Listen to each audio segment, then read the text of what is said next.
Ya, Assalamualaikum warahmatullahi wabarakatuh. Selamat malam teman-teman semua. Kami dari perwakilan kelompok 1 dari mata kuliah Sistem Berbasis Pengetahuan ingin menjelaskan tentang materi pertemuan ke-7, yaitu yang berjudul dengan metode dan implementasi forward chaining, strategi penalaran berbasis data untuk sistem cerdas.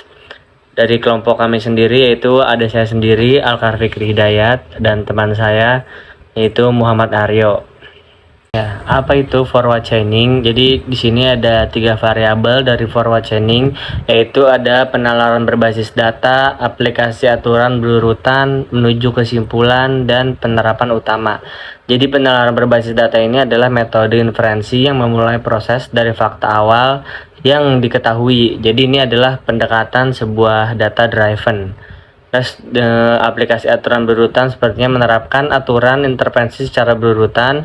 Setiap aturan baru menciptakan fakta yang dapat memicu aturan berikutnya. Terus juga ada menuju kesimpulan, yaitu tujuan utamanya adalah menghasilkan fakta-fakta baru hingga mencapai kesimpulan yang valid dan basis pengetahuan.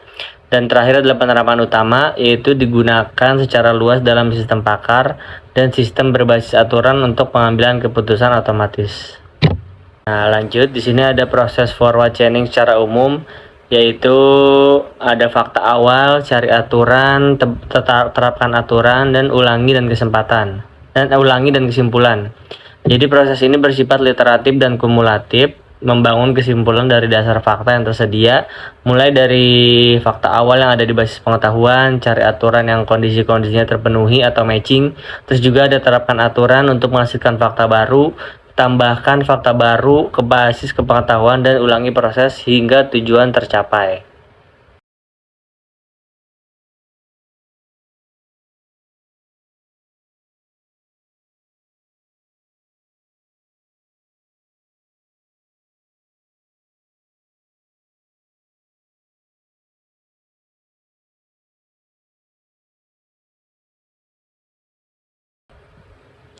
Nah, di sini kita ambil contoh kasus sebuah mengajarkan anak kecil yang mencuci tangan, caranya mencuci tangan. Nah, di metode forward chaining ini, jadi memastikan bahwa setiap langkah yang baru dipelajari diperkuat oleh keberhasilan langkah sebelumnya. Jadi pertama yang itu mulai basahi tangan, terus yang kedua tambah gosok sabun, yang ketiga yaitu bilas tangan, dan yang terakhir yaitu tangannya dikeringkan atau keringkan tangan.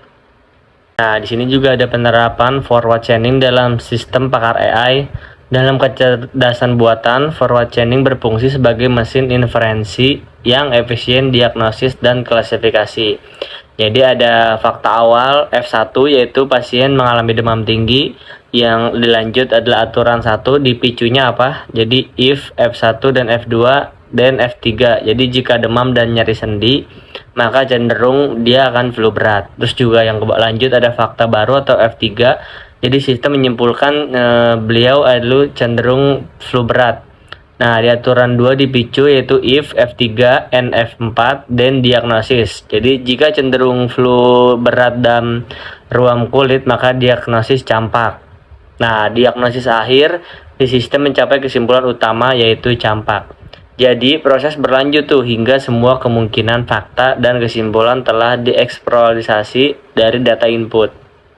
Lanjut ada keunggulan forward chaining. Nah, di keunggulannya ini yaitu ada 4, ada eksplorasi data menyentuh, keputusan real time, terus banyak kesimpulan, dan proses pembelajaran alami, yaitu yang dimana dalam pelatihan perilaku ini mencerminkan cara manusia secara alami membangun keterampilan membuat langkah pertama sebagai pondasi. Nah, lanjut ada tantangan dan keterbatasan. Jadi di sini menjelaskan potensi ketidakefisienan. Nah, jika basis aturan sangat besar, proses pencarian dan inferensi bisa memakan waktu, terutama jika hanya satu kesimpulan yang kita cari.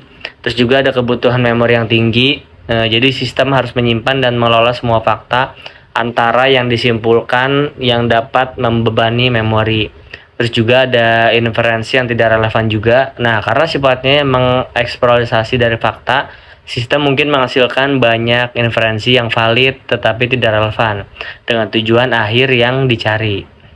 Ada perbandingan, yaitu forward chaining versus backward chaining.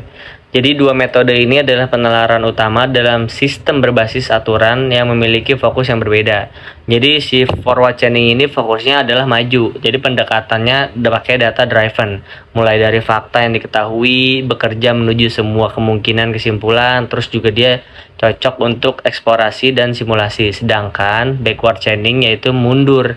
Nah, pendekatannya itu pakai goal driven, mulai dari tujuan yang dihipotesiskan, mencari fakta pendukung untuk memverifikasi tujuan, dan dia efisiensi untuk pencarian solusi sangat spesifik.